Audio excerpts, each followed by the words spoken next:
kalau kita lihat bagaimana kebijakan fiskal di Indonesia itu sangat challenging, di mana target perpajakan di Indonesia pada tahun 2025 itu tidak kurang dari 2.180 triliun. Itu di luar cukai dan juga di luar penerimaan negara bukan pajak. Kemudian kalau kita bandingkan bagaimana target pajak yang melebihi 2.180 triliun tersebut, itu naik kira-kira sebesar 12% dibandingkan dengan penerimaan tahun 2024.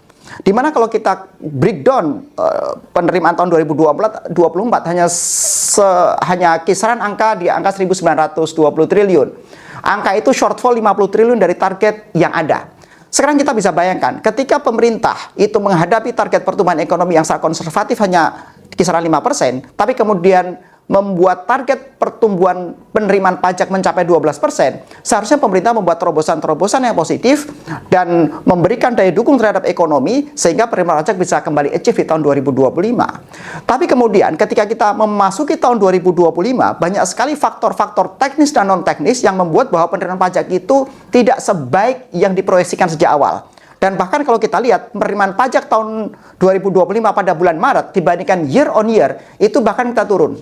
Idealnya adalah penerimaan pajak pada bulan Maret tahun berjalan itu bisa kisaran 20%. Untuk kita bisa mempunyai daya ungkit penerimaan pajak tercapai secara agregat pada akhir tahun. Tapi kalau kita kritisi bahwa pada bulan Maret 2025 ini faktanya penerimaan pajak hanya kisaran 14,7%, setara dengan 320-an triliun.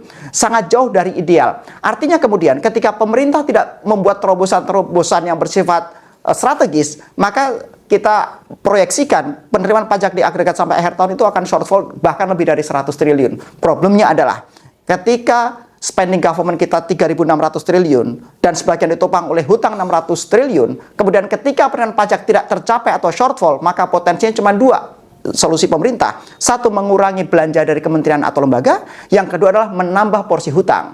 Dan repotnya adalah 3 tahun ke depan, tahun 2025, 26, dan 27, Indonesia menghadapi ruang fiskal yang begitu sempit karena setiap tahun hutang jatuh tempo kita lebih dari 800 triliun sebagai efek dari pandemi sebelumnya.